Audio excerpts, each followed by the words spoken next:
guys, it's another week on the farm, and I'm actually down at the main dairy area, and I'll show you some of our evening chores.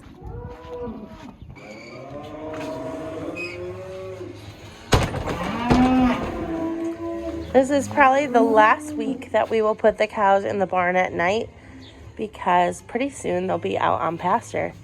But these are some mommies in waiting to feed their babies. Here in this natural environment, we find the farmer.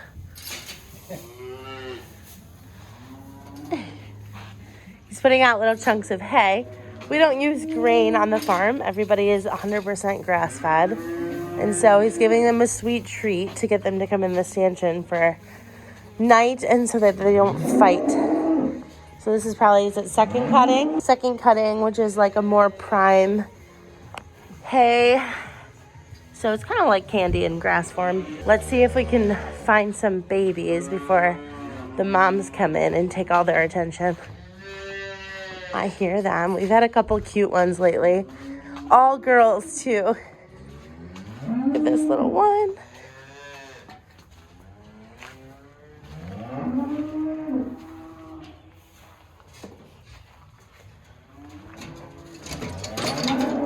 So teeny tiny.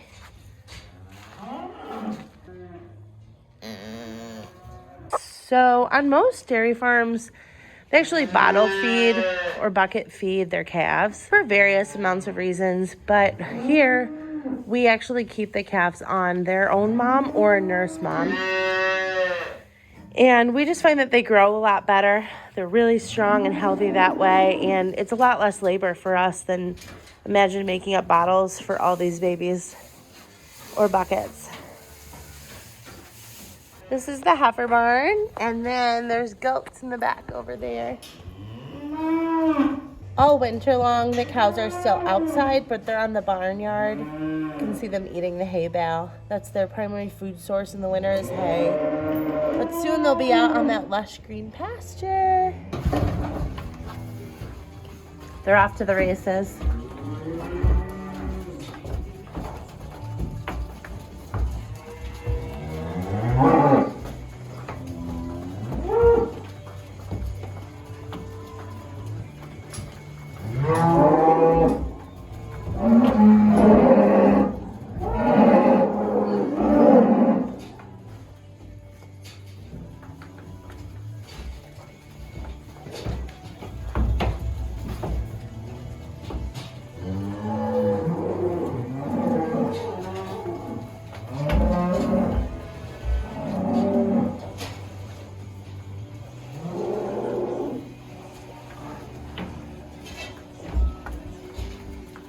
So you'll see the cows are sticking their head in these things called stanchions, and they function kind of like a dog collar. So we just close them. That keeps them in place for milking, so they're nice and secure. And they don't seem to mind them. They're only in them for a short period of time. I think.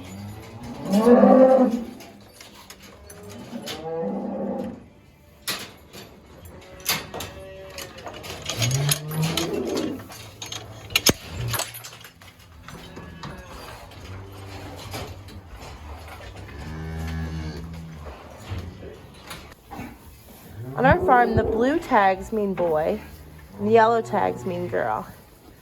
So we keep everybody, all the babies, and the blue tags are grown up to be our beef animals, and the yellow tags grow up to be dairy animals for the most part. And our herd is dual purpose, so we have a lot of mixed breed. We have Jersey primarily, and then we breed in things like Simmental, Milking Shorthorn, Heritage Angus, and those all form a really nice blend of dairy and beef as dual purpose. She wanted to see the cows.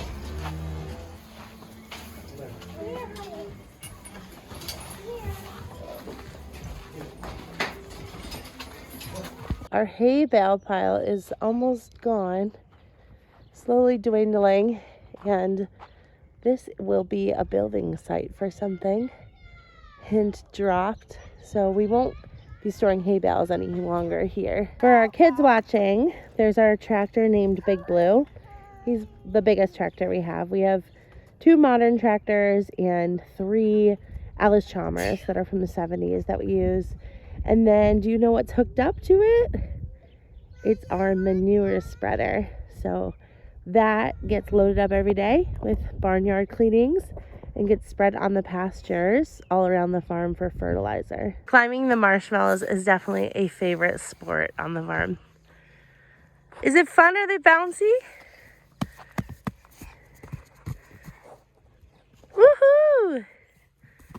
This is actually my favorite farm implement. It's a hay rake, but it's so pretty to watch in the field. Those big wheel looking things on the top, they spin and they fluff up the hay, and it's just really lovely. And these are our hay wagons for square bales, and then there's a flat bale wagon there as well for round bales. So they're getting ready to make some hay, which is exciting. I can't believe how green the grass is and how quickly it got that way.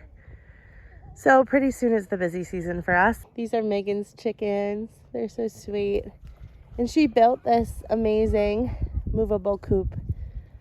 It's super handy for her to have to wheel around. This is actually her garden space, so pretty soon they'll be moved off and she'll be able to plant into it. I see a little garden gnome. What'd you find, Selah? Look at how tall that grass is. Chickens? Can you feed them dandelions? Oh, Let's see what they think of them. You walk that way. You walk that way.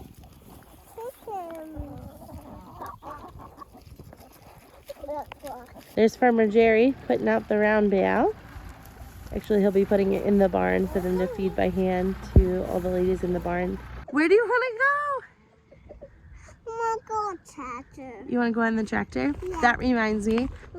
So I'm just in the beginning stages of planning a Touch a Truck event. And it's something where in the city they'll park out like the fire trucks and the dump trucks. On the farm we'll be parking out tractors and showing our equipment. Kids can climb up in there. And then I think Michaela, my sister, is going to be setting up photo shoots with the kids so that they can have their pictures taken in the tractor professionally. So I think that'll be really fun. I'm super excited. So just like this, the kids will be able to climb on up and see what it's like to be in a big tractor. Put your seatbelt on. They might even fire it up and give some rides, and it'll just be fun educational event, free to the public. Something we've wanted to do for a while, and we don't really do a lot of summer events, so I thought this would be a perfect one to do sometime in July. So if you're not on our email list, I definitely recommend joining that to get all the new details of things happening. But I'll be posting about it soon. I did This Little Piggy Goes to Market. See how big that one is? This little piggy stayed home. This little piggy had roast beef. This little piggy had none. And this little piggy went wee, wee, wee, wee, wee all the way home. Okay, we are back home at the homestead after finishing chores. I'm sitting behind with Finny behind me. And I just realized that I never put an ending to everything that I filmed. In summary, we are headed full steam into spring. We're going to have a lot of milk. So if you're a CSA member and you want to increase your milk, sometimes the website is finicky with that. Feel free to email me. We would love to give you as much milk as you want. And if you have any friends that want to join our CSA, now is the time to tell them. It's full open enrollment for most locations. And the only thing that caps those locations is, of course, our daily production, but also the coordinator's capability to have the amount of milk that they can have. So it's a little bit different for each location. But we're so blessed and so thankful for you to be here. And I'd love to hear from you guys and let us know what other parts of the farm you want to see. And we'll just keep doing this content. We're getting a lot of good feedback, and I just love connecting with you all. I love that you're a part of what we're doing here. So I hope you have a great week.